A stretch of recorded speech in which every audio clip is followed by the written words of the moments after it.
Agency ప్రజలను కల్పించాలి ప్రభుత్వ హాస్పిటల్లో మౌలిక సదుపాయాలు కల్పించాలి ప్రభుత్వ హాస్పిటల్లో మౌలిక సదుపాయాలు కాపాడాలి సీజనల్ వ్యాధుల నుండి ఏజెన్సీ ప్రజలను కాపాడాలి సీజనల్ వ్యాధుల నుండి ఏజెన్సీ ప్రజలను జిల్లా ప్రధాన ఆసుపత్రిగా ఉన్నటువంటి కొత్తగూడెం హాస్పిటల్ వాళ్ళ సమస్యలతో కొనసాగుతున్నటువంటి పరిస్థితి ఉన్నది.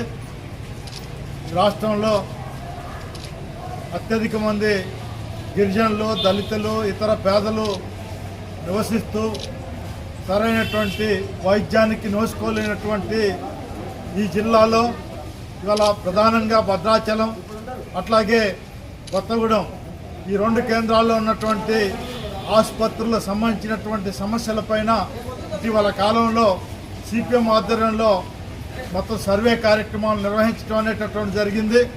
ఈ సర్వేలో అనేక రకాలైనటువంటి ముఖ్యమైనటువంటి సమస్యలు అనేటటువంటి వ్యక్తమవుతున్నటువంటి పరిస్థితి ఉంది. ఇవాళ డాక్టర్లు సమస్య అనేటటువంటిది ఉంది. సరిపడినటువంటి వైద్య సిబ్బంది, టెక్నీషియన్స్ కొరత అనేటటువంటిది ఉంది. దీర్ఘకాలికంగా ఈరోజు ఈ యొక్క సమస్య ఉన్నప్పటికీ కూడా వీటిని డాక్టర్లని అట్లాగే సిబ్బందిని, టెక్నీషియన్స్ని భర్తీ చేసి ప్రజలకి వైద్యం అందించేటటువంటి దాంట్లో ప్రభుత్వం చాలా నిర్లక్ష్యంగా వ్యవహరిస్తున్నటువంటి పరిస్థితి అనేటటువంటిది ఉంది.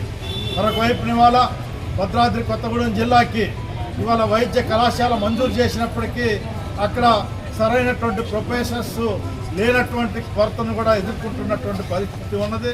అట్లా ఇవాళ అంబులెన్స్ కానీ అట్లాగే ఇతర సంబంధించినటువంటి స్కానింగ్ మిషన్స్ సంబంధించినటువంటి వెంటిలేటర్స్, ఇతర అంబులెన్స్ అనేక రకాలైనటువంటి సమస్యలు ఉన్నాయి.